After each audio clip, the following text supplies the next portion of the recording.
Bonjour à tous et bienvenue. Savez-vous que votre plus grand ennemi n'est pas forcément celui que vous croyez?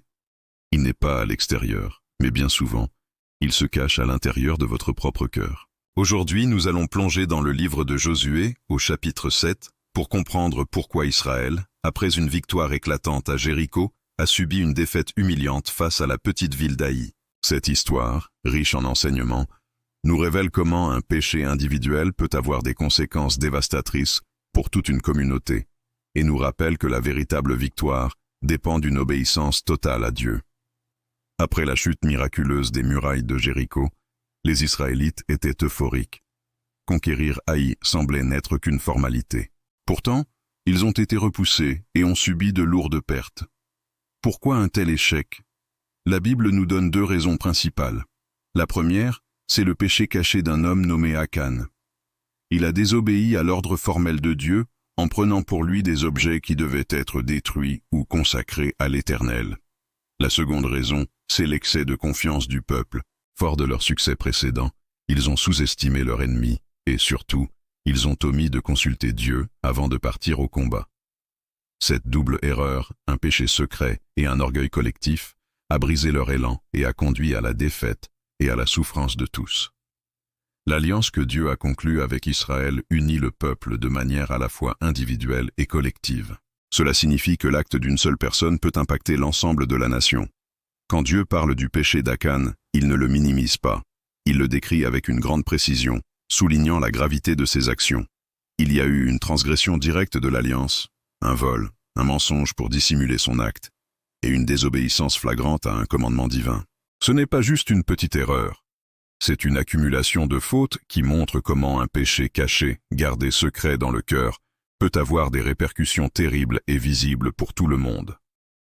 La deuxième cause de cet échec, c'est donc cet excès de confiance. Les espions envoyés par Josué ont dit « Inutile de fatiguer tout le peuple, 2 ou 3 000 hommes suffiront. » Ils se sont appuyés sur leur propre évaluation, sur leur propre force, oubliant que la victoire de Jéricho n'était pas le fruit de leur stratégie militaire, mais de la puissance de Dieu. Spirituellement, c'est une leçon fondamentale pour nous. La foi, sans l'obéissance et la vigilance, est extrêmement fragile. Nos succès passés, nos talents ou nos ressources ne garantissent en rien nos victoires futures. Notre seule assurance réside dans notre dépendance totale et constante à l'égard de Dieu. C'est lui la source de notre force. Alors, concrètement, qu'est-ce que cela signifie pour nous aujourd'hui? Eh bien, chacun de nous peut avoir un Akan dans sa vie.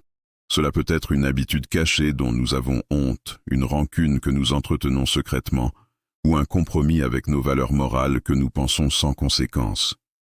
Ces petits péchés, comme on aime les appeler, peuvent pourtant empoisonner notre vie spirituelle, endommager nos relations et freiner notre croissance. L'histoire de Josué 7 nous invite à une introspection honnête. Premièrement, examinons notre cœur régulièrement, sans complaisance. Deuxièmement, confessons nos fautes et cherchons la purification que Dieu offre. Et troisièmement, apprenons à dépendre entièrement de Dieu dans toutes nos décisions, petites et grandes. C'est ainsi que nous pourrons éviter que nos erreurs individuelles ne viennent nuire à nos familles, nos églises et notre propre marche avec le Seigneur. L'histoire d'Akan n'est pas juste un vieux récit historique. C'est un puissant appel à la vigilance spirituelle pour chacun de nous.